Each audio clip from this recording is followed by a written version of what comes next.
Bonjour à tous. Alors pour certains ceux qui sont venus aux deux précédentes éditions de ce colloque, c'est la troisième phase.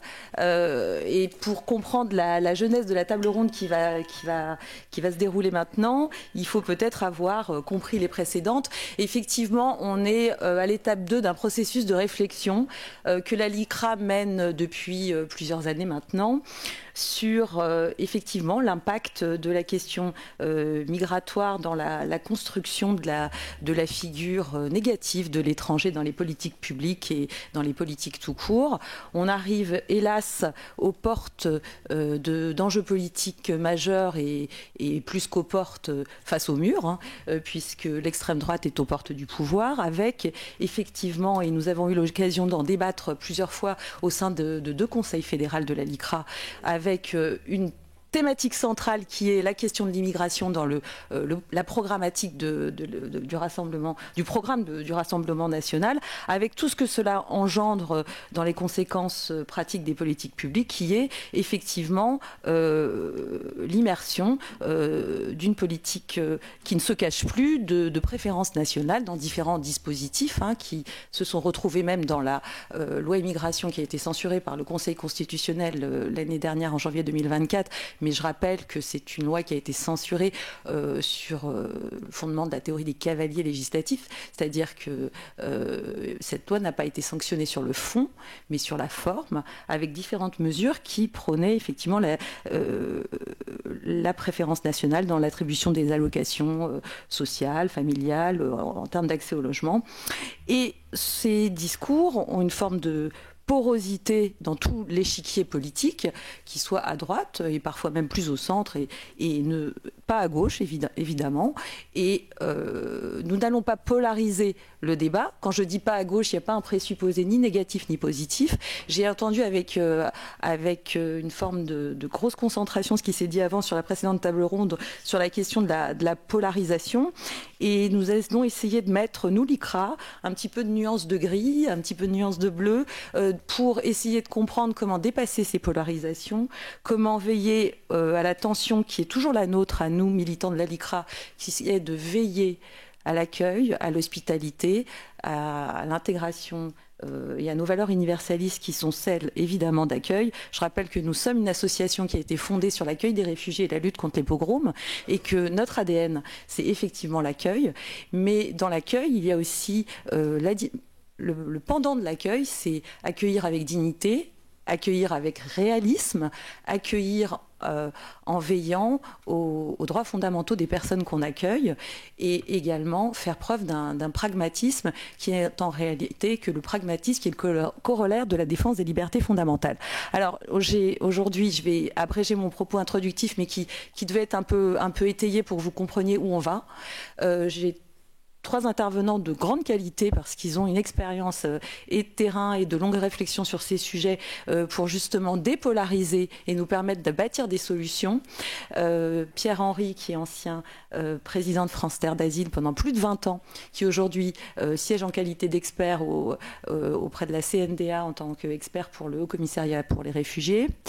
Bassem Assé, qui est adjoint à la mairie socialiste de Nantes, qui est auteur avec Daniel Cheftel, qui est aussi présent aujourd'hui, qui est essayiste, et qui sont tous les deux auteurs d'une note pour la Fondation Jean Jaurès qui s'intitule « La gauche, l'immigration, retour hystérique, perspective stratégique ». L'un et l'autre sont rédacteurs de différentes notes sur ces thématiques, et nous allons essayer de comprendre comment on peut bâtir des pistes de réflexion qui nous permettent d'accueillir, tout en veillant à intégrer les populations issues de l'immigration, à dépassionner les débats liés au confusionnisme et aux amalgames entre immigration clandestine et immigration régulière, et à penser une politique de l'après qui permette d'intégrer ces populations. Et j'ai ouvert la table ronde, puisque nous avons Daniel Cheftel qui est là aujourd'hui et qui va nous exposer sa thèse qui est assez passionnante sur la question de la régulation de l'immigration. Question de la régulation de l'immigration qui a été abandonnée par la gauche alors qu'elle faisait partie historiquement de ces axes de réflexion. Je vais laisser la parole tout d'abord à Pierre-Henri. Je vous remercie de démarrer cette table ronde.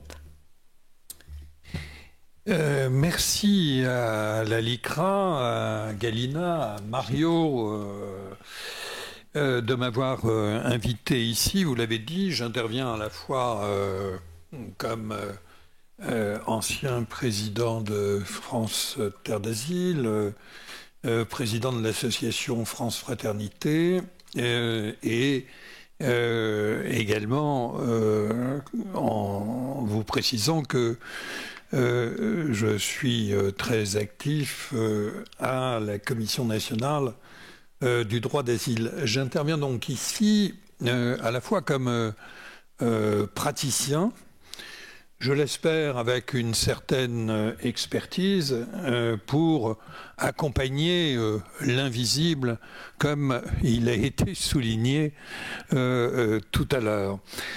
Prendre le risque de l'hospitalité, avoir le courage d'accueillir, voilà une profession de foi qui résonne bien au-delà des portes de cet hémicycle et qui rencontre d'ailleurs la voix d'un locuteur extrêmement médiatique.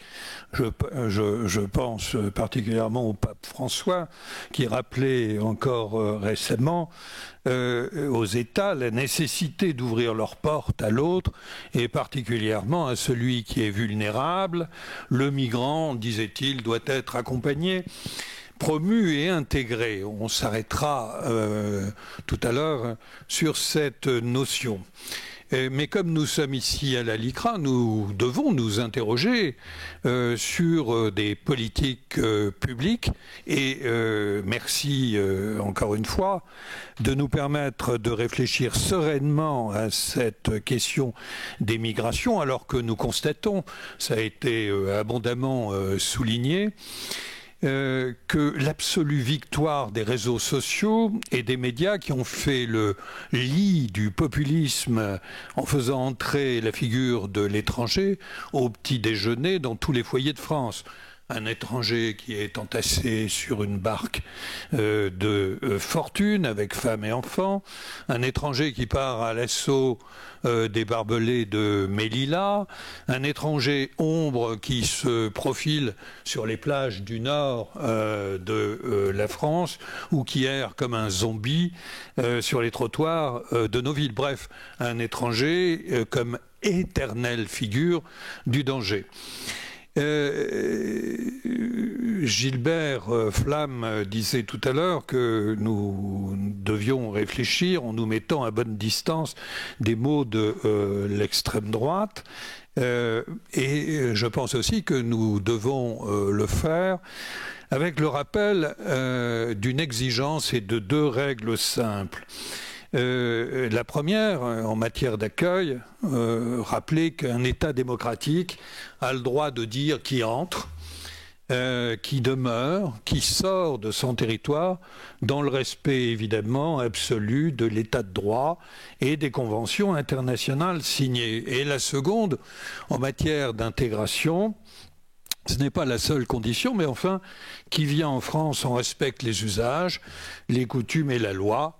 J'ai envie de dire, c'est aussi simple que cela. Mais c'est là aussi où les problèmes commencent. Il y a donc un risque et un courage à l'hospitalité. En matière de risque, vient évidemment à l'esprit celui qui a profondément bouleversé nos sociétés depuis 2015 et qui a infusé un poison long.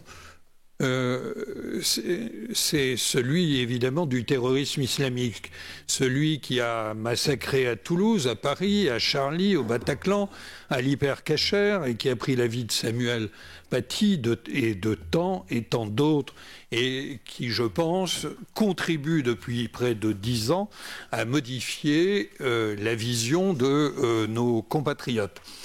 Dès lors, ce risque, nous devons bien évidemment le circonscrire et accueillir en sécurité en se rappelant que bien souvent, le terrorisme n'est pas d'importation mais a grandi en notre sein. L'autre risque, c'est celui qui nous est décrit chaque jour par les populistes et comme une atteinte insupportable à notre identité par des comportements indignes ils existent, par la mise en exergue de faits divers dramatiques qui sont systématiquement transformés en faits de civilisation et qui permettent dès lors aux partisans de l'illibéralisme de porter atteinte à l'état de droit. Alors, on a vu un certain nombre de polémiques fleurir dernièrement, qui a pris et cela a pris des formes diverses depuis près de 40 ans, par exemple autour du thème de la submersion. L'énonciation mais moi je me souviens de l'énonciation par un ancien président de la République d'un fameux seuil de tolérance. Je me souviens de phrases d'un ancien ministre de l'Intérieur qui nous disait quand il y en a un, ça va, quand il y en a plusieurs, alors les problèmes commencent. Et finalement, on a un Premier ministre qui a fini par reconnaître que le mot qu'il avait employé de submersion avait dépassé sa pensée. Mais une fois de plus, le mal est fait en entretenant un climat détestable dans le pays. Je voudrais... le calendrier a fait que ce mot qui a été employé par le Premier ministre l'a été quelques jours avant la publication des statistiques d'entrée dans le territoire pour 2024. Je vous rappelle que 336 000 personnes sont entrées sur le territoire en 2024. Mais je précise aussi immédiatement que le solde migratoire pour la même année est de 150 000, parce que quand on parle des flux, on parle toujours des flux d'entrée, jamais des flux de sortie. Et donc, le solde migratoire, il s'installe à 150 000.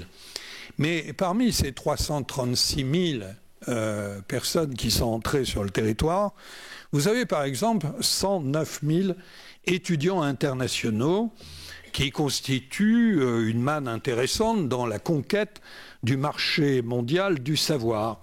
Alors, je rappelle que la France est placée en 6e position sur ce marché, derrière les États-Unis, le Canada, la Grande-Bretagne et l'Allemagne, par exemple.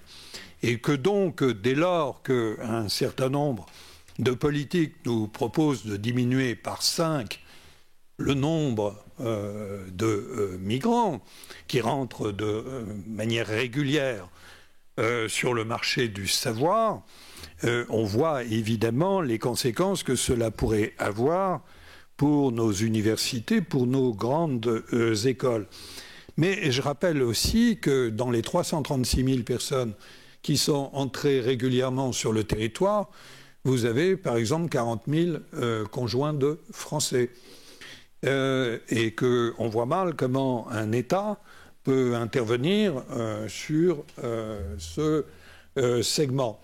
Vous avez 70 000 travailleurs primo-arrivants ou régularisés qui sont également comptabilisés dans ce chiffre. Et pour la première fois en 2024, vous avez un chiffre jamais atteint qui est celui de 70 000 protections humanitaires. C'est-à-dire que dans la demande d'asile qui est présentée en France, en réalité, une personne sur deux, aujourd'hui, obtient une protection. Et dès lors, quand vous dénoncez ces personnes comme une menace, c'est considérer qu'ils constituent autant de communautés étrangères dont il faudrait se défaire, qu'ils sont des étrangers irréductiblement incapables de partager les valeurs du pays d'accueil, qu'ils ne feront aucun effort pour partager ces dites valeurs et dès lors, il faut en limiter le nombre. C'est considérer aussi qu'ils sont inassimilables et qu'il faut, comme en Belgique ou en Angleterre, les renvoyer dans leur communauté pour pouvoir accéder au travail, au logement, formant ainsi une communauté ghetto, d'où sortent parfois des comportements dangereux Et donc, à partir de là, je pense qu'il nous faut promouvoir une politique d'intégration digne de ce nom. Alors là, évidemment, nous nous heurtons à une question lourde qui est celle du budget. Mais je voudrais vous rappeler que quand la majorité des politiques publiques d'un pays comme la France consacre aussi peu de ressources à former les étrangers à notre langue, consacre aussi peu à sa politique d'intégration, je rappelle, moins d'1 milliard d'euros. Moins d'1 milliard d'euros la politique d'intégration dans ce pays. Quand ce pays, j'y reviendrai tout à l'heure, détruit consciencieusement le service public d'accès aux droits des étrangers, l'ANEF, l'administration numérique des étrangers en France, quand ce pays interdit aux étrangers en situation irrégulière de travailler légalement, les poussant vers des activités clandestines, quand ce pays préfère entamer une course à la délivrance d'OQTF sans espoir raisonnable de reconduire le plus grand nombre, eh bien, alors, je pense que notre devoir est d'engager une bataille contre cette politique qui contribue à pousser des gens vers des communautés fermées, devenant pour certaines prosélytes et menaçant notre sécurité collective. Alors on le sait, les migrations augmentent mécaniquement à la progression de la population mondiale selon un processus bien établi. Je dis cela parce que moi-même, j'avais l'habitude dans d'autres conférences de dire mais finalement les migrations n'ont pas évolué depuis près de 40 ans, proportionnellement à la population. Oui, c'est vrai, mais dans les années 60, la population mondiale était de 3 milliards. Aujourd'hui, elle est de 7 milliards et demi, alors même si la proportion de migrants reste la même, 3,5, évidemment, il y a quand même un petit peu plus de monde qui migre. Et je dis également cela, alors même qu'il faut se rappeler que les migrations ne sont pas la norme du monde. La norme du monde, c'est la sédentarité. 96 à 97% du monde ne migre pas. Et puis, la deuxième règle, c'est qu'en règle générale, quand on migre, ça a été rappelé tout à l'heure, eh ben, on migre d'abord à proximité de son pays d'origine. Il faut donc des moyens pour apprendre la langue, pour apprendre la culture nationale, pour rappeler que la loi de la République et de l'Union européenne est supérieure à celle de la religion, à celle de son pays d'origine, que le respect de la laïcité, de l'égalité des sexes ne sont pas négociables. Ben oui, il faut des moyens pour transmettre. Mais, mes chers amis, quand on parle d'intégration, voire d'assimilation pour les primo-arrivants, je pense qu'il faut commencer par combattre les ruptures d'égalité que nous créons par des politiques aveugles. Je voudrais vous donner 3 exemples très précis. Le premier, je l'ai abordé tout à l'heure, c'est l'administration numérique des étrangers en France.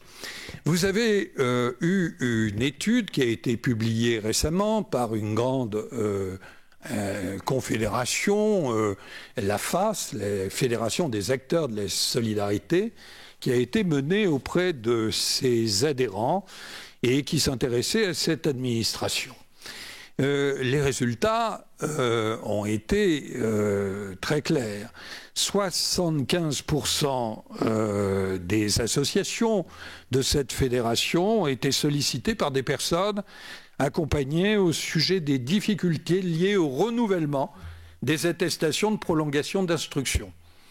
58% estiment que les personnes concernées ont perdu leurs droits à la caisse d'allocation familiale du fait des dysfonctionnements de l'administration numérique des étrangers en France. 50% estiment que les problèmes concernés et que les personnes concernées ont perdu leurs droits à France Travail du fait des problèmes avec l'administration numérique. 45% affirment que les personnes concernées ont perdu leur droit à l'emploi pour les mêmes raisons. Et cerise sur le gâteau, 70% constatent qu'il n'y a aucune information sur le site de leur préfecture concernant les modalités de contact en cas de difficulté avec l'administration numérique des étrangers en France. Alors, on le sait, la loi a imposé le recours à l'administration numérique pour les étrangers. Il ne fallait pas être grand clair pour deviner que ça allait poser problème, alors qu'on sait tout de même qu'un cinquième de la population française est éloignée de l'accès au numérique et dans une situation d'électronisme. Le Conseil d'État lui-même a bien indiqué à l'été 2023 qu'un service alternatif devait être mis à la disposition des requérants. Mais rien n'y fait. Les bugs techniques, l'impossibilité de prendre un rendez-vous, la complexité de la procédure plongent de nombreux étrangers dans une rupture de droit tout à fait contraire à une politique d'intégration, notamment lorsque l'atteinte au droit touche au renouvellement du titre de séjour, empêchant ainsi les requérants de poursuivre leur travail, sauf sous alias. Et je vous le dis, près de 60 000 personnes seraient aujourd'hui dans cette situation. Cela me paraît inacceptable. Nous assistons tranquillement sous nos yeux au démantèlement du service public des étrangers en France, à la fabrique d'irréguliers et de précaires, et notre classe politique préfère polémiquer de manière odieuse sur le nombre d'étrangers en France. Je vous renvoie, pour la question que je viens d'aborder, au site du Défenseur des droits, qui, le 11 décembre dernier, a publié un excellent rapport sur ce sujet avec une dizaine de propositions. Et je voudrais rappeler que le service public, c'est le patrimoine de ceux qui n'en ont pas. Cela vaut pour les Français comme pour les étrangers. Autre sujet polémique que je voudrais aborder, celui des OQTF. Autre sujet polémique, mais de production d'irréguliers. Ce sujet... 3 minutes, c'est passionnant. Ah, je n'ai plus que 3 minutes. Eh ben alors, ça va économiser ma voix. Ce sujet est véritablement exemplaire de la bureaucratie qui s'est emparée de notre pays. Et je n'ai pas le propos laxiste, je n'ai pour ma part aucune tendresse pour celles et ceux qui haïssent notre mode de vie, nos libertés, mais j'ai par contre un profond attachement à l'état de droit. Alors, il faut le dire et le redire, nous détenons en France le record européen de la délivrance des OQT, des ordonnances à quitter le territoire. Et personne ne s'interroge sur la raison pour laquelle nous sommes sur le podium, en première place, mais très loin devant les autres. Et quand je vous dis très loin, c'est vraiment très loin. 137 000 pour la France, 64 000 en Espagne, 44 000 en Allemagne. Et que se passe-t-il? Est-ce que nos voisins sont particulièrement laxistes? Non, non. Mais ce débat-là, nous n'arrivons pas à le faire émerger sur les plateaux de télévision. Nous n'arrivons pas à le faire prendre en charge par les politiques.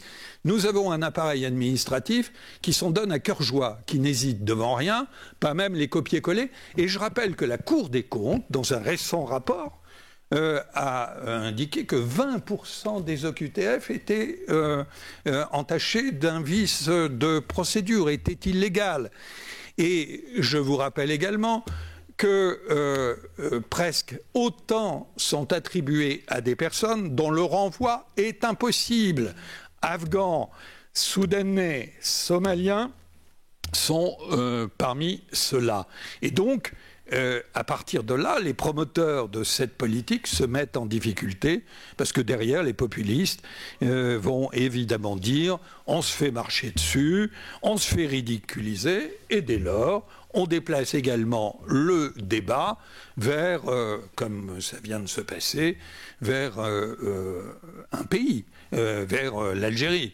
Je rappelle au passage aussi, parce que je suis quand même obligé de le faire, qu'il y a 2 à 3 millions de personnes qui ont un lien avec l'Algérie. Est-ce qu'on croit véritablement qu'on va réussir à régler le problème diplomatique avec l'Algérie au travers de 22 000 OQTF, dont 10 à 15% seulement sont exécutés.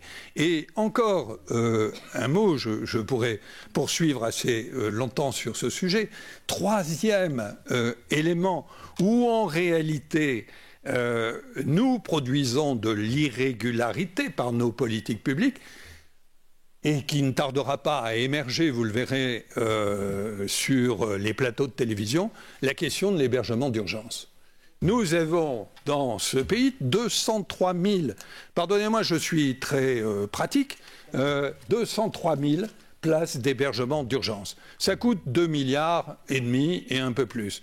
Sur ces 203 000 places d'hébergement d'urgence, nous en avons 120 000 qui sont occupés par des personnes étrangères, souvent des familles monoparentales, qui ont un parcours dans l'urgence de 3 à 10 ans.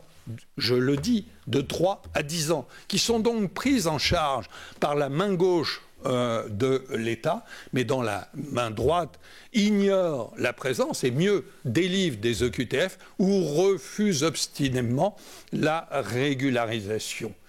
C'est une politique aveugle, c'est une politique qui maintient des gens dans l'assistanat, et je pense que à un moment, au moment où nous sommes, nous devons dresser des digues. Et la première digue, c'est évidemment d'interroger ces politiques publiques avant de discuter des flux, d'interroger leur cohérence, d'interroger leur coût politique, leur coût social, leur coût psychologique pour la nation tout entière.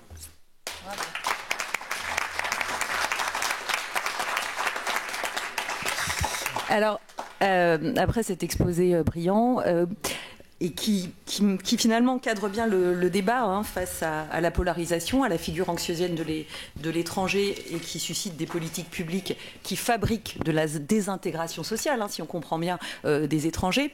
Il y a un autre débat qui nous convient, qu'on doit aborder plus à gauche, pour répondre à ces solutions face aux digues qu'on essaye de bâtir contre ces étrangers. On a une autre idéologie, l'idéologie sans frontiériste, no border, qui valorise la différence. Humainement, c'est intéressant. C'est évidemment dans nos objectifs humanistes. Mais concrètement, est-ce que ces politiques de valorisation de la différence, qui font finalement de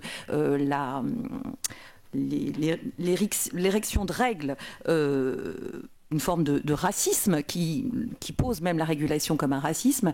Est-ce qu'on n'a pas oublié la protection des valeurs sociales, la protection du travail, et est-ce qu'on ne s'écarte pas finalement à gauche d'une vision marxiste de la protection des droits des salariés en voulant imposer absolument à tout prix une immigration par le travail qui ne correspond pas toujours aux réalités que vivent les salariés dans le domaine de l'emploi? Je donne la parole à Daniel Scheftel sur ce point. Merci beaucoup, et l'introduction met tout de suite le niveau élevé. Je vais essayer de relever le défi. Donc effectivement, on a parlé de polarisation, et Bassem et moi, on va vous parler du point de vue de la gauche, même si ce qu'on raconte, on l'espère, concerne tous les républicains. On a écrit une note pour la Fondation Jean Jaurès qui s'appelle « La gauche et l'immigration, retour historique et perspectives stratégiques », où on entend à la fois parler de régulation de l'immigration, mais aussi d'intégration. Alors, on va faire un petit jeu de good cop, bad cop. Je vais faire le bad cop puisque je vais parler de la partie régulation. Et Bassem, même s'il est premier adjoint à la sécurité de Nantes et que normalement c'est lui le bad cop, c'est lui qui parlera de la partie tout aussi intéressante d'intégration. Donc peut-être pour refaire un peu l'histoire, pourquoi est-ce qu'on a écrit cette note? Alors ça commence en en février 2023, Marine Le Pen parle sur France Inter, et je vais la citer et vous m'en excuserez par avance. On parle déjà du projet Asile et Immigration, et au micro de France Inter, elle dit « Ça fait 40 ans qu'on nous dit que le patronat réclame de la main-d'œuvre étrangère dans les métiers en tension parce que les Français ne veulent pas travailler dans ces métiers. Mais ce ne sont pas des feignants, ils ne veulent pas travailler à un salaire qui ne leur permet pas de vivre, alors qu'évidemment la main-d'œuvre étrangère accepte de le faire. Cela crée au moment où nous parlons des milliers de travailleurs pauvres. » Alors, moi qui suis de gauche, je me suis dit, la défense des salaires, ça aussi elle va nous le prendre. Après le drapeau, la laïcité, la défense du système de retraite. Et donc, ça a été le début de la réflexion là-dessus. Surtout qu'au même moment, à peu près au même moment, on va dire de la gauche de La République En Marche au Parti communiste français, on faisait une grande pétition commune pour dire que oui, il fallait régulariser les sans-papiers dans les métiers en tension. Et curieusement, dans un magnifique concert avec les patrons des branches des hôtels, cafés, restaurants et du bâtiment. Et cette gauche demandait qu'on régularise les sans-papiers dans les métiers en tension, sans même demander qu'on augmente les salaires dans ces mêmes branches. Donc là, le malaise augmentait un petit peu, et il augmentait encore quand on s'apercevait que sur les plateaux télé, la gauche plutôt culturelle, les artistes, les journalistes se répandaient en disant s'il n'y a pas d'immigration, qui va faire votre ménage, qui va vous promener en Uber, qui va faire la cuisine dans vos restaurants. Bref, une légitimation pure et simple du semi-esclavage de Uber et Deliveroo, et qui frappait au cœur le petit-fils d'Apatride et le fils de naturalisé français que je suis. Toujours au même moment, des sondages paraissaient inquiétants pour la gauche, mais ils ont été miraculeusement passés sous silence, et qui montraient qu'une majorité des électeurs de gauche, près d'un sur deux, presque une majorité, 48%, pensaient qu'il y avait trop d'immigrés en France, et que ce sentiment-là, il était même majoritaire chez les sympathisants LFI à 51%, et chez les sympathisants Europe Écologie Les Verts à 52%. Voilà. Donc, c'était ça le point de départ. Et la suite a montré que la gauche n'a absolument pas pu peser sur les débats sur cette loi Asile et Immigration, puisque globalement, on se battait à gauche entre des gens qui voulaient régulariser tous les sans-papiers et des gens qui voulaient régulariser uniquement ceux qui travaillaient. Et concrètement, on a vu le résultat, c'est-à-dire un projet excessivement droitier et où finalement aucune place n'a été laissée aux arguments de la gauche. Et donc nous, la question qu'on s'est posée au moment où on a écrit cette note, c'est à quel moment comment est-ce qu'on en est arrivé là et à quel moment ça a commencé à diverger. À quel moment en fait et c'est une question pour la gauche, mais aussi pour tous les républicains. Comment est-ce qu'on fait sur ces questions-là, alors qu'une majorité maintenant des ouvriers vote Rassemblement national? Comment on fait pour réussir à reparler aux ouvriers, aux classes populaires, et construire un discours sur l'immigration qui fasse pièce, et réellement pièce, à celui du Rassemblement national? Et cette question-là, elle nous a amené à faire un petit peu d'histoire et à se poser une question somme toute évidente. Est-ce qu'à un moment, le discours de la gauche sur l'immigration a coïncidé avec les attentes des ouvriers, puisque aujourd'hui, manifestement, il ne coïncide plus. Est-ce qu'il a coïncidé un jour avec les attentes des ouvriers et plus largement avec ce qu'on peut appeler le peuple de gauche, qui est un petit peu plus large que la classe ouvrière au sens strict, c'est-à-dire les petits fonctionnaires, les paysans, etc. Et en cherchant un peu, mais on en avait déjà l'intuition, la réponse est oui. Et on en trouve la trace dès les débuts du mouvement ouvrier, dans le Germinal de Zola, chez Marx, chez Jaurès. Tous théorisent qu'il faut accueillir les travailleurs immigrés, mais qu'il ne faut pas que ça se fasse au détriment de l'emploi, des salaires et des conditions de travail des travailleurs locaux. Par exemple, quand vous voyez dans Germinal des scènes où, dans les mines du Nord, il y a une grève, Et dès le lendemain où les ouvriers ont déclaré la grève, ils craignent l'arrivée de ce qu'ils appellent les borains. Les borains, c'est des travailleurs belges, donc vous voyez, l'immigration venait pas de très loin, mais c'était déjà de l'immigration. Et on ne se souvient plus qu'il y a près d'un demi-million de travailleurs belges qui sont venus travailler à la demande du patronat dans les mines du Nord en France. Et le but évident était, un, de casser les grèves et deux, de baisser les salaires. Donc à l'époque déjà, on avait la conscience de ça. Marx lui-même a essayé de le théoriser, et merci d'avoir cité Marx tout à l'heure, en parlant d'immigration comme une armée de réserve du capital. Donc l'image est très très forte, mais elle dit bien ce qu'elle veut dire. Et si vous cherchez un petit peu dans les débats parlementaires, il y a un très beau discours de Jaurès à la Chambre qui s'appelle « Pour un socialisme douanier », qui parle essentiellement de régulation dans le monde agricole et qui demande à la fois qu'on ait une forme de protectionnisme sur les denrées agricoles pour protéger le travail des paysans français, mais aussi qu'on ait une forme de régulation des flux de personnes, donc flux de marchandises et flux de personnes, pour éviter que les travailleurs agricoles, donc ceux qui ne possédaient pas leurs terres et qui étaient déjà très pauvres à l'époque, ils sont encore parmi les travailleurs salariés les plus pauvres aujourd'hui en France, mais déjà à l'époque, Jaurès disait, si on fait venir des travailleurs étrangers, ça va être au détriment du salaire et de l'emploi des travailleurs agricoles nationaux. Donc à l'époque, les enjeux sont clairs globalement. C'est le patronat qui fait venir des travailleurs étrangers pour casser les grèves et baisser les salaires. Les syndicats sont donc dans les années 20, unanimement pour la régulation de l'immigration de travail, et ils en demandent même le contrôle. Ils veulent que ce soit les syndicats qui décident qui doit venir et pas venir en France. Et ils veulent aussi, et c'est déjà important, pouvoir intégrer par le travail ceux qui arrivent en France. Ils veulent en faire des travailleurs capables de défendre leurs droits et pas de la chair à canon dans les mains des patrons. Et ce qui est assez étrange par rapport à la France, c'est que cette position-là, c'est encore la position des syndicats américains, par exemple, qui n'ont quasiment pas varié depuis le 19e siècle. Et aux États-Unis, jusqu'à Trump, parce qu'évidemment depuis Trump ça a changé, c'était la gauche qui régulait l'immigration et c'était la droite qui ouvrait les frontières. Si on va un petit peu plus loin dans l'histoire, dans les années 30, avec la montée des périls fascistes et nazis, la gauche articule évidemment politique d'asile, maintien de la demande de contrôle de l'immigration, sans tomber bien sûr dans les dérives identitaires de la droite maurassienne. À l'époque, on interdit les étrangers dans les professions libérales, donc les médecins, les avocats.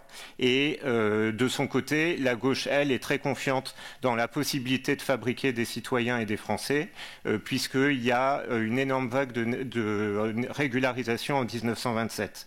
Et si vous voulez, cette différence entre la droite maurassienne et la gauche française se retrouve un petit peu dans le débat qu'on a pu trouver un peu stérile entre intégration et assimilation dans les années 90, puisque d'un côté, et ça a été dit, il y a clairement des gens qui pensent que fondamentalement un étranger ne sera jamais intégrable à la communauté nationale, et puis il y en a d'autres qui disent que bien sûr il faut faire des efforts, mais que c'est toujours possible et qu'il n'y a pas d'impossibilité a priori.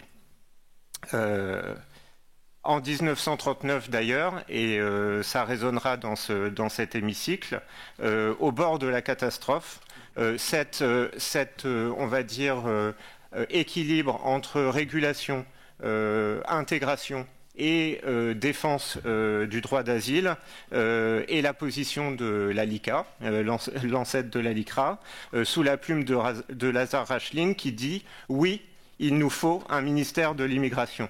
Et ce texte est un vibrant appel à une politique d'asile à l'époque où tous les antifascistes d'Europe essayent de se réfugier en France.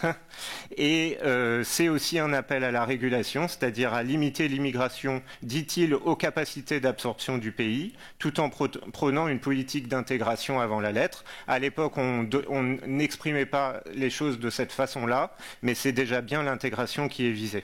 J'avance un petit peu le cheminement historique pour dire qu'à la Libération, les syndicats finissent par obtenir ce qu'ils veulent, c'est-à-dire l'ancêtre de l'Office français de l'intégration et de l'immigration, où ils siègent aux côtés du patronat, et pendant quelques années, ça ne va pas durer très longtemps, effectivement, ils négocient avec les patrons l'arrivée d'immigrés dans telle ou telle zone d'emploi, et ils le négocient même avec les syndicats des autres pays, notamment avec la CGT, négocie avec la CGIL italienne pour faire venir des Italiens dans la région de Grenoble, par exemple, sans baisse de salaire, etc. Enfin, l'idéal de ce qu'ils attendaient.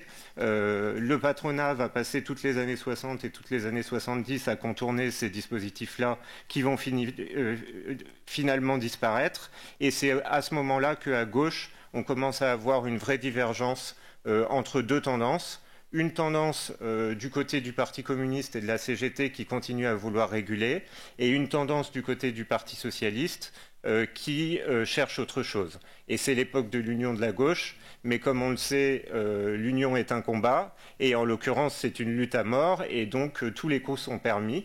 Et le Parti socialiste va utiliser la question de l'immigration pour essayer de faire baisser les voix du Parti communiste. Alors évidemment, on peut s'en réjouir. On peut cependant regretter que ça n'ait pas été sur la question de l'antitotalitarisme que le combat a été mené, pas non plus sur la question de l'inféodation à Moscou, mais on a mis en lumière, par exemple, ce qui s'était passé dans la ville de Robert-Rue, où le jeune maire de l'époque avait détruit un foyer de jeunes travailleurs et tout le Parti socialiste a crié au racisme, alors qu'en l'occurrence c'était un foyer insalubre, et que pour Robert Rue c'était surtout une façon de dénoncer le fait que les mairies de droite qui avoisinaient sa ville refusaient de prendre leur part d'accueil des travailleurs immigrés.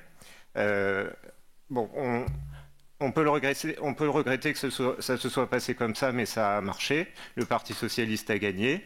Après la victoire de Mitterrand, tout s'est accéléré, puisque le tournant de 83 était celui de la dérégulation des flux de marchandises, dérégulation des flux de capitaux, mais aussi dérégulation des flux de personnes. Et cette question-là de la régulation de l'immigration a complètement disparu du discours à gauche, pour faire la place à quelque chose qui rétrospectivement choque tous les républicains que nous sommes, c'est-à-dire un discours sur le droit à la différence. Voilà. Et donc, que s'est-il passé? Et j'en ai presque fini. Les ouvriers qui ont subi et qui subissent toujours l'impact de cette régulation, puisqu'ils sont au bas de l'échelle, et les études économiques le montrent, se réfugient d'abord dans l'abstention. Ce que les études économiques montrent, et c'est un petit peu en trompe-l'œil et il faut ouvrir la boîte noire, c'est que oui, l'immigration bénéficie à l'économie générale, ça fait légèrement augmenter le PIB, que oui, elle n'atteint pas les salaires des hauts revenus, et qu'au global, si on regarde la photo globale, ça n'atteint pas les salaires, mais quand on fait un zoom sur les bas salaires, on s'aperçoit que là, il y a un impact négatif. Oui, elle s'attaque à l'emploi, au salaire et aux conditions de travail des classes populaires. Et dans le champ politique à gauche, le seul qui a pu le dire, c'est Malek Bouti, il y a 20 ans, dans une note du Parti socialiste qui n'est jamais sortie. Et aujourd'hui, il n'y a que François Ruffin qui le dit, mais il le dit et puis il arrête de le dire. Donc plus personne ne le dit. Voilà. Et le drame dans tout ça, c'est que ces ouvriers, ils ont été abstentionnistes pendant 15 ans, et puis ils ont basculé pour le RN, lorsque Marine Le Pen a eu l'intelligence politique de se déclarer contre toutes les réformes successives des régimes de retraite. Donc elle leur envoyait un message sur le social, elle leur envoyait le message qu'elle était la seule qui s'occupait d'immigration dans le sens qui leur convenait. Ce qui est intéressant, c'est que les ouvriers votent RN, mais quand on regarde les mêmes sondages, ils sont toujours pas racistes, donc c'est pour d'autres raisons qu'ils votent pour le Rassemblement national. Et donc Marine Le Pen a un boulevard aujourd'hui, faute d'opposition réelle à gauche et même dans le camp républicain en général, qui permettrait de faire pièce à ce discours qui est peut-être pas sincère, mais qui en tout cas est très habile. Donc pour conclure, il faut réguler. Il faut faire des négociations de branche sur les salaires avant de recourir à l'immigration choisie, limiter les flux pour éviter la ségrégation socio-spatiale. 150 000 à 200 000 personnes qui arrivent en flux net, qui arrivent chaque année en France. Ça ruine 10 ans d'efforts pour déségréguer les quelques centaines de codes postaux français où il y a 65% ou plus d'immigrés et de fils d'immigrés. Donc à un moment, si on veut aussi que pouvoir intégrer, il faut que les gens n'aillent pas tous au même endroit, et ça, Bassem en reparlera. Donc il faut limiter les flux pour pouvoir limiter cette ségrégation socio-spatiale et aussi pour pouvoir intégrer. Et c'est là où Bassem intervient. Bravo. Un tout petit mot avant que Bassem prenne la parole. Juste une indication. Donc on a F. Cheftel qui est présente, qui est la rédactrice en chef de Marianne, hein, c'est ça que je... Oui, qui m'indique qu'il y a un article de Rachel Binas sur le sentiment de submersion migratoire des Français dans Marianne. Et alors, si on a le temps tout à l'heure, Ève, vous pourrez dire un mot sur ce dossier. Et je laisse la parole à Bassem Assé sur la question d'intégration. Sur la réponse en termes d'intégration de la gauche. Merci. Merci à tous les trois pour l'introduction et pour les deux premières interventions. Je m'appelle Bassem Assé, je suis membre de la Fondation Jean Jaurès. Je travaille sur un certain nombre de sujets, notamment liés à l'efficacité de l'action publique. Je suis aussi élu local.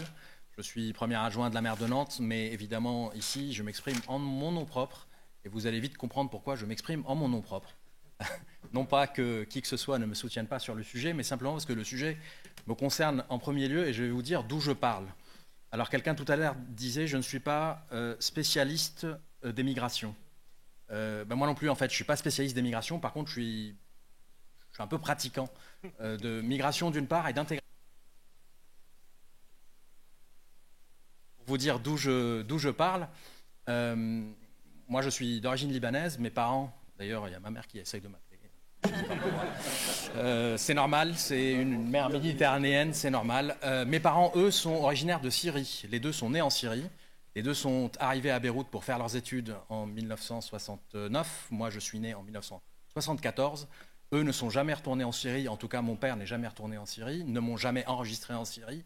Et au Liban, on ne peut pas avoir la nationalité la nationalité libanaise si on n'est pas de parents libanais, puisque s'applique le droit du sang. Et donc, du 19 novembre 1974 jusqu'en 1982, je ne sais pas si je t'ai déjà raconté ça, j'étais ce qu'on pourrait qualifier aujourd'hui de sans-papier, apatride, enfin on l'appelle comme on veut. Je ne le savais pas évidemment à l'époque, mais je me rappelle très bien de la joie de mes parents et moi aussi, de la mienne, quand on est allé en 1982 au palais présidentiel à Babda, au Liban, pour récupérer le décret présidentiel, que seul le président peut vous donner le décret présidentiel. Il le fait très peu, au Liban en l'occurrence. Et donc on était parmi les quelques dizaines de familles qui ont pu obtenir la nationalité libanaise. Donc je suis passé de statut d'apatride, on va dire, au statut de citoyen libanais, de parents syriens pendant la guerre civile avec la guerre avec la Syrie. Donc vous imaginez le contexte et l'environnement dans lequel je suis né. Et donc aussi d'une famille à moitié musulmane sunnite, à moitié chrétienne orthodoxe, donc là aussi, contexte un peu particulier. Je vous dis tout ça pour vous dire que je suis un peu pratiquant de la chose, et donc la question de l'intégration m'a toujours intéressé, à la fois là-bas, mais aussi ici, puisque je suis arrivé en France en 1990, à la toute fin de la guerre civile libanaise. On ne savait pas à l'époque qu'elle était finie, mais en l'occurrence, elle était finie, et donc on est arrivé en France, et comme toute personne qui naît dans un pays en guerre, on s'intéresse à la politique quand on est dans un pays en guerre, mais on s'intéresse aussi à la politique quand on arrive dans un pays qui n'est pas en guerre. Et donc, je me suis aussi intéressé à la politique dans notre pays, ici en France, de cette époque-là. Et j'ai fini par m'engager en politique au bout de plus de 20 ans de vie en France, où j'ai adhéré au Parti socialiste. Et je me suis retrouvé sur une liste pour les municipales. Et quelques années plus tard, donc depuis 2020, je suis premier adjoint de la ville de Nantes. Donc tout ça pour vous dire d'où je parle, et donc ça va vous aider probablement à comprendre pourquoi je vais vous dire ce que je vous dis. Et donc évidemment, quelqu'un qui a ce parcours et quelqu'un qui est immigré, parce que je pense que les mots sont importants. Aujourd'hui, on parle d'exilés, on parle de personnes en situation d'exil, on parle de migrants, on parle de plein de mots, mais en fait, moi, quand je suis arrivé dans ce pays, j'étais immigré. Pendant quelques années, j'étais même étranger. Et puis en 1994, j'ai eu la nationalité française, et donc je suis un Français immigré, mes enfants sont issus d'un père immigré. Et donc, c'est pas grave, hein, personne n'est mort de ça. Évidemment, parfois, ça peut être compliqué parce qu'il y a du racisme, ça existe. Parce qu'il y a des discriminations, ça existe. Mais notre vie dans ce pays ne se résume pas à ça. Maintenant, une fois que j'ai dit ça, il y a quand même quelques éléments qui peuvent nous inquiéter, nous tous collectivement, a fortiori ici, vous qui êtes membre de la LICRA, a fortiori aussi moi qui ai cette histoire en particulier, c'est lorsqu'on se rend compte que dans les préoccupations de nos concitoyens, eh bien, régulièrement, depuis plusieurs mois, plusieurs années maintenant, 4 thématiques viennent systématiquement comme étant les 4 préoccupations principales de nos concitoyens. Le pouvoir d'achat, le système de santé, en particulier depuis le Covid, la sécurité des personnes et des biens et l'immigration. C'était le cas en 22 quand l'élection est arrivée, c'était le cas à nouveau en 24 quand l'élection est arrivée, les 2 élections de cet été. Ça l'est encore aujourd'hui, puisque je regardais tout à l'heure pour vérifier si ça n'avait pas bougé, en me disant peut-être que ça a bougé, pour rester optimiste. En fait, non, ça n'a pas bougé. Le sondage Ouest France IFOP qui est sorti il y a quelques jours met ces 4-là en premier. Et c'est un problème. C'est un problème parce que quand nos compatriotes sont prêts à voter et mettre en tête le Rassemblement national, eh bien, on se retrouve dans la situation où nous tous, ici, qui sommes à la fois antiracistes, à la fois favorables à l'accueil des personnes qui arrivent dans ce pays de manière digne, mais aussi favorables à leur intégration dans le corps de citoyens, puisque la France est une nation civique, j'y reviendrai un peu plus tard, évidemment, ça nous inquiète que le Rassemblement national arrive premier parce qu'il surfe sur ces 4 ou 5 préoccupations qui sont majoritaires chez nos compatriotes. Alors, pourquoi ça nous gêne? Parce que parfois, certains peuvent vous dire, peut-être que vous entendez autour de vous, oui, le Rassemblement national de Marine Le Pen n'est plus le même que celui de Jean-Marie Le Pen. Elle s'est gauchisée ou elle s'est je ne sais quoi, elle a arrondi les angles, elle s'est dédiabolisée. Ok, si on veut, pas de problème. Mais il n'en reste pas moins qu'au moment où on arrive à une élection aussi importante que celle de l'été dernier, où ils ont failli potentiellement rentrer à Matignon, ils sont tellement énervés, tellement excités qu'ils vendent la mèche. Et quand Sébastien Chenu vend la mèche sur la question d'une forme de double citoyenneté, c'est-à-dire ceux qui sont autorisés à aller dans certains milieux et ceux qui ne sont pas autorisés à aller dans certains milieux professionnels s'entend, en fait, on est dans une logique qui est anti-républicaine au sens strict du terme, puisque cette République a été fondée sur la base de l'héritage de la Révolution française, en considérant que nous sommes une nation de citoyens. Donc que nous sommes, une fois qu'on est français, une fois qu'on a la nationalité française, on est citoyens de cette République, citoyens au même titre les uns que les autres, qu'on soit français depuis hier ou français depuis plusieurs millénaires. Je me rends compte que ça fait une rime, donc c'est pas mal, je vais la ressortir. Que l'on soit français d'hier ou français depuis plusieurs millénaires, on est citoyen. Alors oui, peut-être que moi, je ne vais pas me souvenir de la Première Guerre mondiale comme certains d'entre vous peuvent s'en souvenir du fait de leurs grands-parents. Néanmoins, j'adhère aussi à ce socle historique et j'adhère aussi à ces principes qui font la République française aujourd'hui. Et pourquoi? Simplement parce que alors, je prends mon cas parce que je ne veux pas généraliser, je ne suis pas sociologue, je ne suis pas anthropologue, mais il y a des cas où l'intégration fonctionne parfaitement. Et je pense même qu'ils sont majoritaires, ces cas-là. Sauf qu'on les voit un peu moins à la télé, c'est normal. Les gens préfèrent quand les trains arrivent en retard que quand les trains arrivent à l'heure. Parfois même les trains arrivent en avance d'ailleurs. Mais voilà, il n'en reste pas moins qu'on est dans une situation où la question de l'intégration doit être remise en avant, de manière à pouvoir répondre à l'inquiétude, alors qu'elle soit à tort ou à raison. Je ne veux pas le juger, je ne veux pas faire un jugement moral, mais quand nos concitoyens mettent l'immigration parmi les 4 sujets de préoccupation et qui conduisent à la quasi-élection de Bardella ou de Le Pen à la tête de ce pays, il faut s'occuper de cette question. Et pour moi, s'occuper de cette question, c'est s'assurer que les immigrés qui arrivent sont intégrés, deviennent des citoyens comme les autres, et que potentiellement, sur le papier au moins, chaque personne qui arrive et qui souhaite rester ici, si elle s'intègre et si elle s'intègre dans ce corpus qu'on appelle la nation des citoyens, welcome, elle devient française et ça fonctionne parfaitement. Mais encore faut-il que les moyens soient mis en œuvre pour que cette intégration fonctionne. Et l'intégration, c'est un effort des 2 côtés. Par exemple, et ça c'est des éléments qu'on évoque à la fin de la note avec Daniel, par exemple, quand et vous l'avez évoqué sur le fameux milliard qui est investi, parce que c'est un investissement, quand on voit qu'en Allemagne, beaucoup plus d'argent est mis sur l'apprentissage de la langue. Et en fait, la langue, ça ne s'apprend pas, ça ne tombe pas du ciel. C'est pas un truc, c'est pas le Saint-Esprit, ça ne fonctionne pas comme ça. Il faut pouvoir l'apprendre. Et on ne l'apprend pas tout seul, même si Duolingo peut aider sur le téléphone, mais ça ne s'apprend pas tout seul quand même.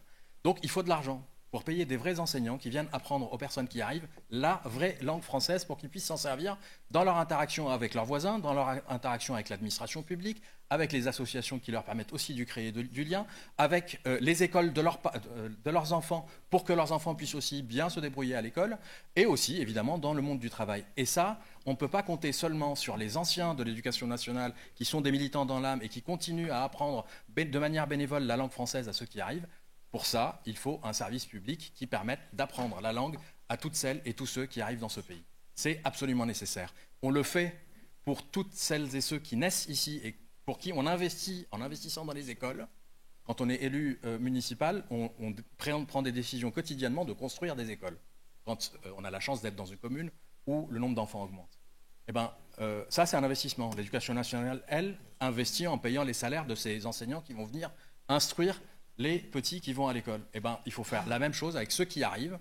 À partir du moment où on leur donne les moyens pour apprendre, je suis persuadé qu'une majorité, extrême majorité d'entre eux, voudront apprendre parce qu'en fait, c'est ce qui leur permettra de bien vivre au quotidien, dans l'environnement dans lequel ils sont, que ce soit une ville ou un village ou une ville de taille moyenne, ou dans le monde du travail dans lequel ils s'intègrent.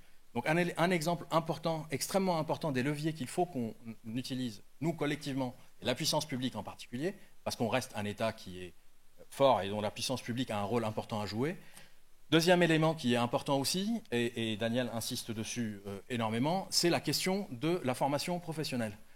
Quand des personnes arrivent d'un autre pays, d'un autre continent, d'un autre type de société ou type d'économie, je parle en termes de société industrialisée ou pas industrialisée, ben évidemment, vous avez des métiers qui sont différents de là d'où ils viennent. Donc il faut qu'ils puissent s'adapter à ces métiers, parce qu'il y a besoin de bras, il y a besoin de cerveau, il y a besoin de mains, d'yeux, de langue, pour pouvoir faire le travail qui est attendu. Mais ça ne va pas venir tout seul. Vous ne devenez pas, moi dans la région où j'habite, on manque de soudeurs. On a besoin de beaucoup de soudeurs. Les soudeurs sont plutôt bien payés, parce que dans l'industrie, quand on fabrique des avions, quand on fabrique des bateaux, il y a besoin de soudeurs. Et donc du coup, toutes les autres industries qui ont aussi besoin de soudeurs, qu'est-ce qu'elles font? Elles ont du mal à trouver des soudeurs, donc elles font de la formation professionnelle pour pouvoir en trouver, pour fabriquer des cuisines par exemple. Vraiment très métier, même métier, mais pour deux secteurs industriels très différents. Il faut pouvoir financer de manière conséquente cette formation professionnelle. Alors l'État le fait, je ne dis pas qu'il ne le fait pas. On n'est pas dans une logique tout noir ou tout blanc ou 0 et 1, ce n'est pas l'idée. Mais il faut faire plus sur la question de la formation professionnelle, de manière à ce que ceux qui arrivent avec une formation, avec des compétences, et qu'ils puissent rentrer dans le marché du travail à armes égales, entre guillemets, puisqu'on parle d'un marché du travail. Il y a aussi un élément qu'il faut garder à l'esprit, et là je le dis en particulier pour mes amis de gauche, et donc tu l'as évoqué, la question des salaires. On ne peut pas considérer qu'il y a des métiers en tension sans oublier que dans une économie de marché comme celle dans laquelle on vit, on aime ou on n'aime pas, mais c'est celle dans laquelle on vit, quand il y a une tension dans le marché du travail sur certains métiers, certaines caractéristiques, compétences, etc., il y a un marché, c'est une histoire d'offre et de demande ou de fixation de prix.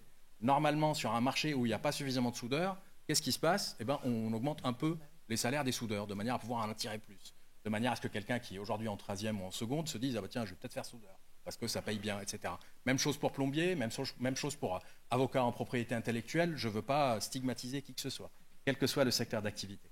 Et donc, par conséquent, l'État doit aussi veiller à ne pas juste faire une fleur aux employeurs en leur disant « tiens, vous avez des salariés qui vont arriver chez vous, en plus ils viennent d'arriver, ils ne parlent pas bien français, donc du coup, vous allez pouvoir les payer moins. » Ça n'est pas acceptable.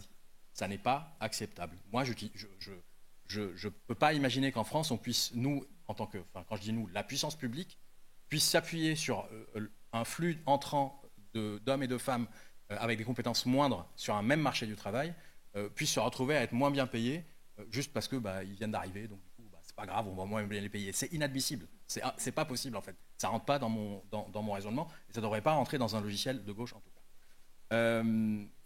Je n'ai pas vérifié combien de temps il me reste, mais... Il me reste 3 minutes. 3 minutes, ça c'est pas mal. 3 minutes. Donc tout ça pour dire... urbains, si vous voulez les aborder. Tout ça pour dire qu'en fait, je pense qu'à partir du moment où quelqu'un souhaite exercer le pouvoir, il doit se préparer à planifier. C'est le minimum à faire. Alors, je ne parle pas d'une planification décennale comme ça pouvait se faire pendant le XXe siècle dans une partie de l'Europe, ou quinquennale. Je ne parle pas de planification nécessairement quinquennale dans ce style-là. Je ne parle pas non plus d'une planification qui se fait toute seule comme par magie et par le biais du marché. Il y a quand même 2-3 choses à pouvoir identifiés comme allant se produire dans l'avenir, et donc se préparer à ce qui va arriver. Et tout à l'heure, quand je disais, quand on décide de construire une école, pour prendre une décision relativement simple, quand on décide de construire une école dans un quartier donné, on le fait parce qu'on sait que la démographie évolue dans ce quartier-là, parce qu'on va construire des logements qui vont être des logements familiaux, etc. Donc on se dit, tiens, donc il faut une école. C'est ça qui se passe concrètement. Donc on planifie par ce biais-là. Eh bien, à l'échelle de notre pays, et peut-être même à l'échelle de l'Europe, on a aussi besoin de prendre en compte la régulation qu'évoquait Daniel tout à l'heure, c'est-à-dire la définition de nombre, même si on ne s'y tient pas nécessairement, mais à peu près quand même de nombre. Donc ça, c'est l'aspect quantitatif. L'aspect qualitatif de compétences, de tranches d'âge, de toutes ces choses-là qui permettent de planifier sur la base des quantités et des qualités de ceux qui vont arriver, ceux qui naissent ici comme ceux qui arrivent d'ailleurs, et de planifier pour que toute la suite puisse bien se passer et que l'intégration se fasse. Et donc pour conclure, je voulais quand même insister sur cette idée de nation de citoyens, parce que je pense que c'est une des caractéristiques de ce pays. Alors je vous le dis à vous, vous le connaissez probablement depuis certains d'entre vous, avant même que moi je sois né, ou avant même que moi je m'en rende compte, mais en fait... mais en fait, c'est quand même pas anodin que dans une époque où la question migratoire est mise en avant de manière aussi importante, que ce soit aux États-Unis ou que ce soit ici en Europe ou même dans d'autres pays. Si vous regardez qui gagne les élections en Inde, c'est aussi un parti d'extrême droite, aussi sur une question de citoyenneté. Alors pas nécessairement une question migratoire au sens strict, mais de citoyenneté. Or en France, on a un levier qui est miraculeux. Le laïc qui le dit, ça fait bizarre de dire miraculeux, mais miraculeux quand même, miracle laïque du coup. On a été conçu depuis la Révolution française comme étant une nation de citoyens, une nation civique, contrairement à des nations ethniques qui peuvent exister, etc. Une nation de citoyens. Et donc je pense que depuis ce fameux décret de 1791 qui a fait que les Juifs sont devenus des citoyens comme les autres, validés par l'Assemblée constituante à l'époque et par le roi à l'époque, et ben depuis, tous ceux qui arrivent dans ce pays ont la possibilité de devenir citoyens comme les autres. Grâce à ce fameux décret de 1791, on devrait en parler plus souvent d'ailleurs à l'école. Et donc à partir de là, je pense qu'on a un levier que d'autres États, d'autres nations n'ont pas la chance d'avoir. Ben, utilisons-le, faisons en sorte que ceux qui arrivent aient les moyens de s'intégrer, et c'est un effort dans les deux sens. C'est un effort dans les deux sens, alors j'essaye de faire vite, c'est un effort dans les 30 secondes, et donc c'est un effort dans les deux sens pour qu'on puisse tous, nous et ceux qui arrivent, faire l'effort nécessaire pour que cette République reste ce qu'elle est depuis 1789. Bravo. Bravo. Je reprends la parole vraiment 30 secondes pour faire une transition. Alors, on n'a que 10 minutes parce qu'on a un timing très serré. Je laisse peut-être la parole. Ève, vous voulez vous exprimer? Vous avez un micro sur... Non, alors venez avec nous, comme ça vous parlez de... Ça sera 2 minutes, comme ça le public peut poser des questions aussi.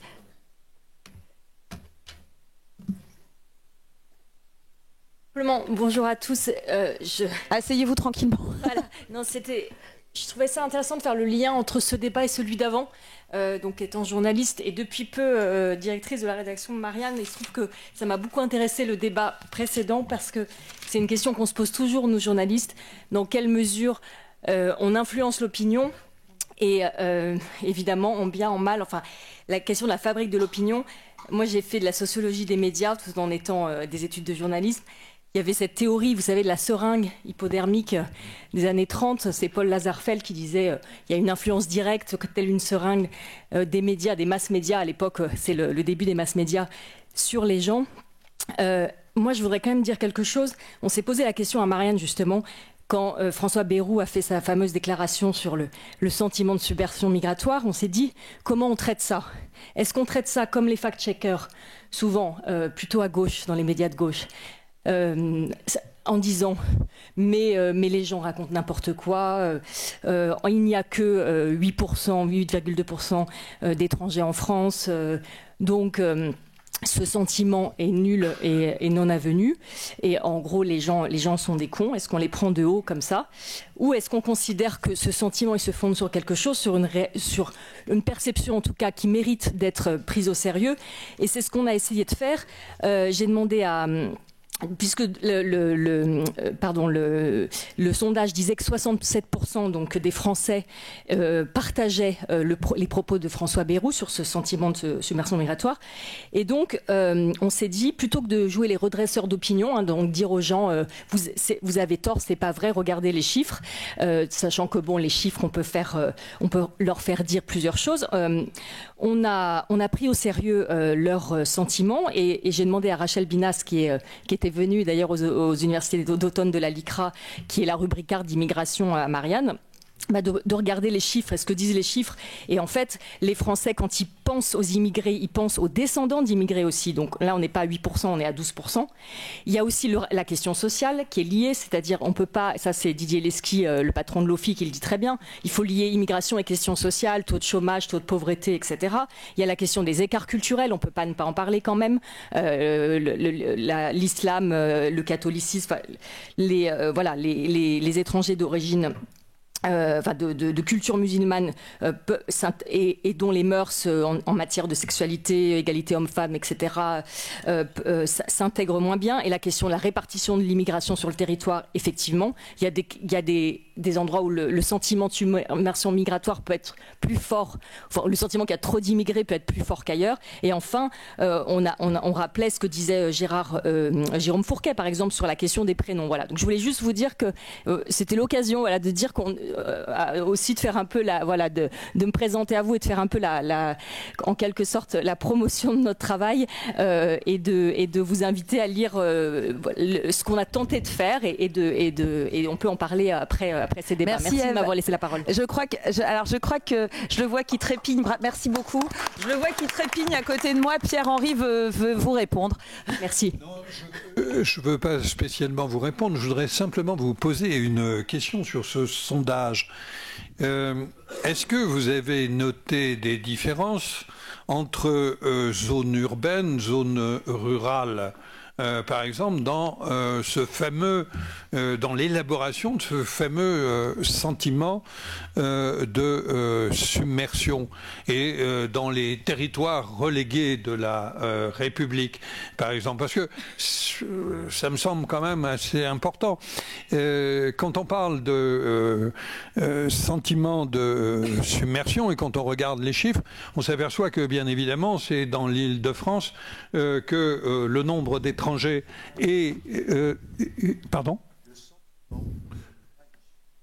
Oui, mais...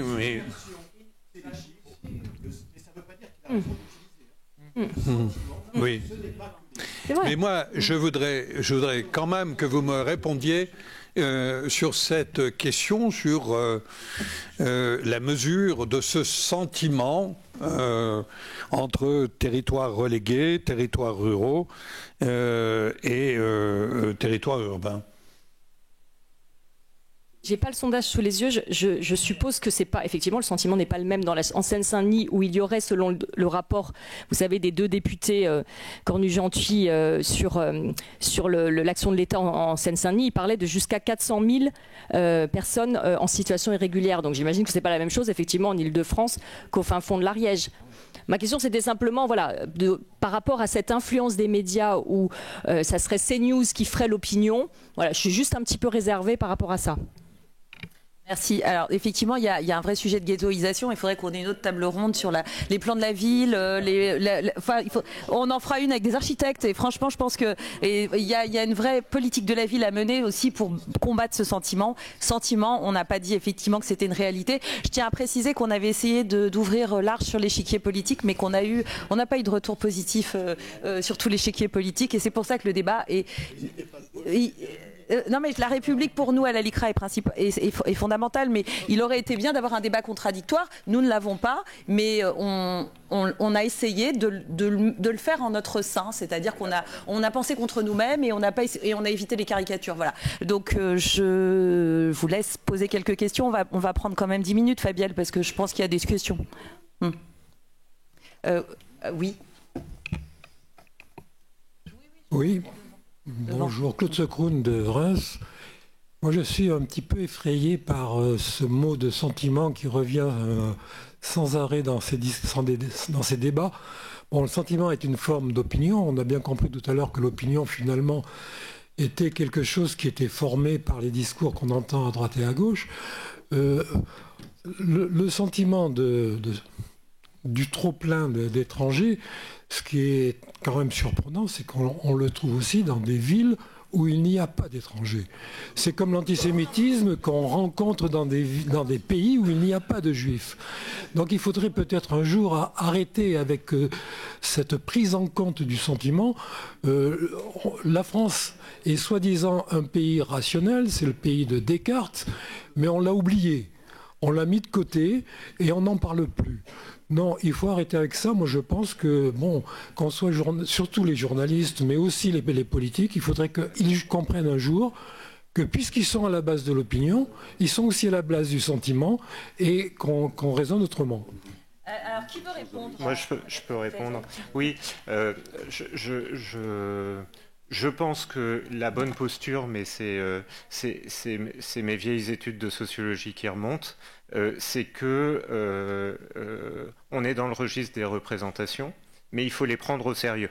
C'est-à-dire que les représentations, ça anime le fait social, et derrière les représentations, il y a des faits. C'est-à-dire que on ne peut pas se limiter à dire il y a un sentiment et il a été fabriqué. Peut-être qu'il y a des éléments de fabrication, mais il faut essayer de les prouver dans ce cas-là. Et peut-être aussi qu'il faut remonter aux faits générateurs qui conduisent au sentiment. Et alors dans ce cas, on rentre dans toute une série d'analyses. Justement, est-ce que chez les personnes qui ont un sentiment de submersion migratoire, est-ce qu'il y a des causes sociales sociales ou économiques? Et j'ai essayé de vous montrer tout à l'heure, par exemple, que oui, l'immigration a un impact sur les bas salaires et donc forcément ça joue dans la construction de ce sentiment. Est-ce que chez les gens qui parlent de submersion migratoire, il y a justement d'autres questions sociales qui se posent, comme l'accès au logement. On sait qu'il y a des formes de concurrence dans l'accès au parc de logement social qui s'installent entre immigrés et nationaux. Absolument pas régulé parce qu'on a cassé le thermomètre et on ne sait absolument pas ce qui se passe. Et il faudrait d'abord savoir ce qui se passe pour pouvoir ensuite éventuellement interpréter et aller jusqu'à la question de l'interprétation de ce sentiment. On peut aussi se poser la question de l'impact de l'immigration sur la protection sociale, dans les hôpitaux publics, etc. Où là aussi, je veux dire, quand en à peine 5 ans, il y a un plus 40% de vote RN dans la fonction publique hospitalière, ça relève peut-être de représentation et de sentiments, mais il faut aussi se demander ce qu'il y a derrière. Voilà, donc la meilleure façon de lutter contre des représentations qu'on juge négatives, c'est d'abord d'aller à la racine. Être radical, c'est aller à la racine et retrouver les faits qui amènent à ces représentations-là. S'il n'y a pas de faits, alors on pourra défendre rationnellement l'hypothèse de la construction, mais s'il y a des faits, il faut les traiter et les faits sont plus intéressants que les représentations. Merci. Marilyn, vous voulez... présentez-vous comme ça, c'est plus... Oui. Je suis l'origine du mal de la tribune qui a réuni beaucoup de monde. Marilyn Poulain, préfète déléguée pour l'égalité des chances dans le Bas-Rhin et ancienne dirigeante confédérale à la CGT, notamment sur la question des droits des travailleurs migrants, et qui je pense, a fait condamner notamment les premiers patrons ici en France pour traite des êtres humains dans le monde du travail quand même. Il faut le préciser. Donc, je ne pense pas être dans le camp du non-marxiste, puisque j'ai fait condamner des patrons pour conditions de travail indignes et pour traite des êtres humains dans le monde du travail. Pour autant, je pense qu'il y a besoin d'être un peu précis et de distinguer les choses. Il y a une différence entre ce qu'on appelle l'immigration choisie et le fait d'introduire de la main-d'œuvre étrangère, et le fait de régulariser des personnes qui sont en emploi depuis des années et qui, en effet, subissent des bas salaires ou des conditions de travail indignes. De mon point de vue, quand vous parliez des différentes confédérations patronales qui ont pris position, celles qui ont pris position pour la régularisation étaient celles justement qui avaient eu des négociations avec les branches pour faire augmenter les salaires, notamment dans les hôtels, cafés, restaurants. C'est là qu'il y a eu des augmentations. Pour autant, nous n'avons pas vu ni la Fédération française du bâtiment, qui était opposée à cette régularisation, ni celle de l'industrie, ni celle des métiers du nettoyage et de la propreté, qui est fortement concernée. Pourquoi ? Parce qu'il est plus favorable pour elles de maintenir une population sans titre de séjour. Donc je distinguerais, et je vous le précise parce que je suis plutôt pour la régulation comme vous, mais le fait qu'il faille être vigilant sur la question des conditions de travail et des salaires. Mais la régularisation qui est nécessaire de mon point de vue pour améliorer les droits de tous les salariés, et je pense qu'il y a besoin justement d'insister sur les intérêts communs entre les salariés français et les salariés étrangers. On le sait, les vieux slogans, mais c'est le même combat, je pense. Mais il faut distinguer le fait de l'immigration choisie, l'introduction de main-d'œuvre et la régularisation, qui, de mon point de vue, est nécessaire. Et d'ailleurs, les sondages le prouvent, 76% des Français étaient favorables à la régularisation des travailleurs, ce qui est différent quand on parle juste d'immigration. Je ne suis pas intervenante aujourd'hui, mais loin de là, mais comme on avait eu ce débat l'année dernière, votre nuance, elle est importante parce que, effectivement, les confusionnismes, il est énorme entre l'introduction de la main-d'œuvre étrangère qui est légale et qui favorise une ubérisation qui est un peu l'esprit de votre note, et la régularisation sur place des clandestins qui sont les nouveaux damnés de la terre. Enfin, c'est-à-dire qu'en fait, c'est les exploités du système qui sont là et qui, eux, doivent être régularisés parce que sinon, on encourage un système qui est absolument pernicieux. Voilà, moi, c'est mon positionnement, mais je veux bien... Et on est d'accord. Et on est d'accord, c'est une tradition de gauche de dire que le travail paie et qu'un travailleur doit devenir français.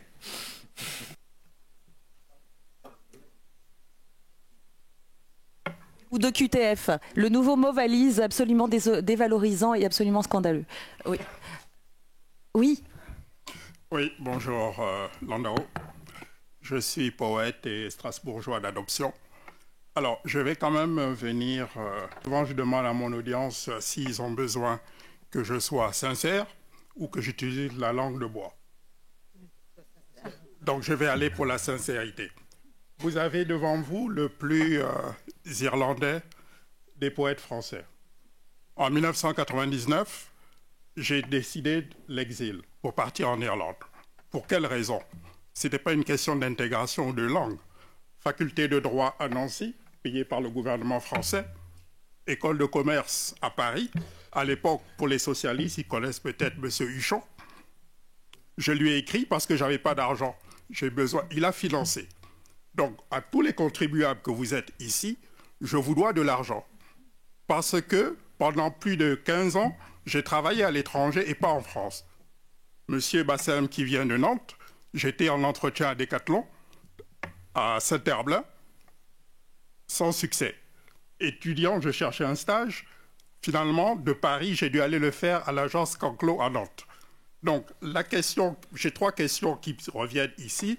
La première, c'est quel est l'effort de la population blanche pour le parcours d'intégration ? Je suis arrivé en Irlande, j'ai fait 50% du chemin. L'Irlande a fait 50% du chemin. En 24 ans, je suis passé d'immigré avec très peu d'anglais au finaliste du prix Kavanagh de poésie d'Irlande. Donc, ça, c'est un travail. La deuxième question, quel est le coût financier ?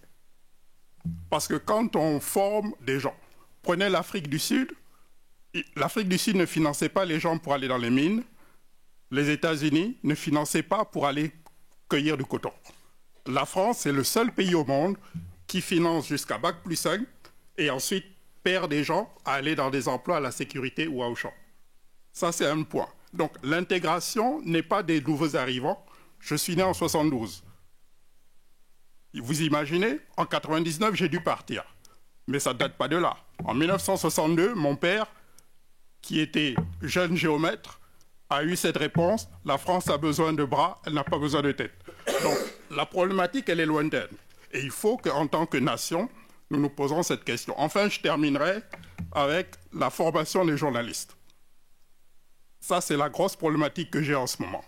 Chaque matin, vous allumez la télévision, vous vous rendez bien compte que les journalistes n'apportent pas le contradictoire aux hommes politiques qui disent tout et n'importe quoi. Ça, c'est le troisième point.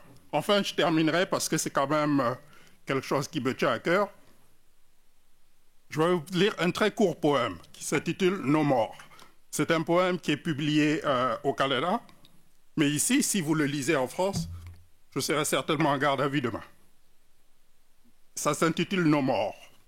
Lorsque nos morts seront les leurs, lorsque nos larmes sécheront sur leurs joues, alors seulement nous cesserons de rougir, nous cesserons de jaunir, nous cesserons de noircir, nous cesserons de blanchir.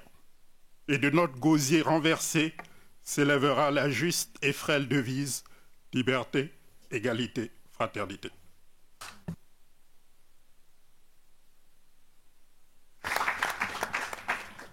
Merci pour le poème, mais je ne pense pas qu'il y ait de garde à vue en vue, en fait. Au contraire, peut-être même qu'il peut y avoir une publication quelque part, puisque ça se termine par liberté, égalité, fraternité, qui réunissent tout, en principe tous ceux qui croient dans cette République.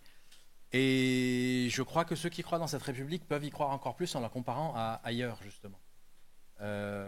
Juste pour vous donner un exemple, souvent on prend le cas des pays anglo-saxons sur leur capacité à embarquer, inclure. Là-bas, ils aiment bien le mot inclusion. Donc du coup, on a des associations en France aussi qui se sont mises à utiliser le mot inclusion plutôt que intégration. Moi, les mots, je vous ai dit tout à l'heure, on utilise parfois migrant, parfois immigré, parfois... C'est pas grave, ça décrit le même phénomène. On peut utiliser les mots qu'on veut. Moi, ce que j'aime bien dans le mot intégration, ce qui permet de répondre au début de votre question, c'est qu'en fait, dans l'étymologie du mot intégration, il y a un côté, on intègre quelqu'un dans un entier.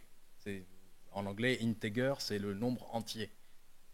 Et ça vient du latin, et tout ça fait qu'on prend quelqu'un et on le met où il se met lui-même, il accepte de se mettre, ou lui-même souhaite s'y mettre, dans un corps entier. Et donc, il en fait partie, à part entière, avec ses caractéristiques, évidemment. Moi, j'ai beau être devenu français, j'ai beau boire du muscadet parce que je suis à Nantes, mais ça ne m'empêche pas de manger du houmous, parfois même les deux en même temps. Avec des huîtres, peut-être même parfois, ce qui est complètement fou. Mais donc, c'est juste pour dire qu'en fait, l'intégration qui peut parfois faire, le mot intégration qui peut parfois faire peur maintenant, il ne faut pas le laisser à l'extrême droite, en fait, parce qu'on leur a déjà laissé beaucoup de choses, beaucoup trop de choses, il faut essayer de récupérer, que le drapeau tricolore, ce n'est pas pour eux, que la Marseillaise, ce n'est pas pour eux, c'est même contre eux à une époque, si on remonte loin. En tout état de cause, je crois vraiment que le mot intégration est utile dans ce sens-là. On s'intègre et on est intégré par un corps existant qui nous embarque et qui nous fait sien. Alors oui, il y a des anomalies dans la matrice, c'est sûr. Hein. Dans le programme informatique, il y a des bugs, il y a des anomalies qu'il faut corriger. Et le racisme, ça existe. Et néanmoins, si on compare, et souvent on nous compare au monde anglo-saxon, c'est à ça que je voulais revenir, je crois qu'il y en a aussi là-bas, en fait. Peut-être même beaucoup plus là-bas qu'ici. Y compris sur des questions migratoires récentes. Je vous donne juste un exemple. L'extrême droite qui est arrivée au pouvoir aux États-Unis, aujourd'hui, est en train de se chamailler pour savoir si finalement il faut dire non aux immigrés, aussi ceux qui sont diplômés, qui arrivent d'Inde et qui arrivent avec des salaires moindres dans la Silicon Valley. Est-ce qu'il faut faire ça ou il ne faut pas faire ça? L'extrême droite elle-même a ce débat en interne chez elle.